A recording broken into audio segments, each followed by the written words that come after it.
Le blocage de l'aéroport international de Hong Kong, le 8e le plus fréquenté au monde, préoccupe de plus en plus les voyagistes. Toutefois, les compagnies se veulent rassurantes et assurent que le trafic est peu perturbé. Clément Le Saffre. Pour le moment, les vols les plus impactés sont ceux au départ de Hong Kong vers Paris. Depuis 2 jours, le vol Air France de 22h50 est reporté au lendemain matin, voire au lendemain midi dans l'autre sens. De Paris à Hong Kong, en revanche, Air France et Cathay Pacific nous l'assurent, la plupart des vols sont maintenus et décollent à l'heure. En effet, si les manifestants bloquent l'entrée des terminaux et donc les passagers qui souhaitent prendre l'avion, ils n'empêchent pas en revanche ceux qui atterrissent de débarquer et de passer les douanes. Mais si jamais l'aéroport d'Hong Kong venait à être bloqué alors même que l'avion est déjà en vol, eh bien la compagnie aérienne peut tout à fait le dérouter vers un autre aéroport afin de faire débarquer les passagers. Mais l'inquiétude commence malgré tout à gagner les touristes français.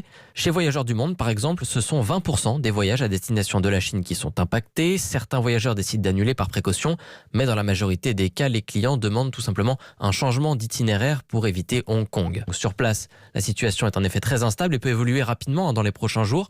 Pour l'instant, les vols sont tous maintenus, mais il est conseillé de se renseigner auprès de sa compagnie aérienne pour savoir si son avion va bien décoller. Certaines, comme Air France, proposent de rembourser sans frais et même, s'il est non remboursable, votre billet pour Hong Kong si vous souhaitez annuler par précaution. Clément Le Saffre.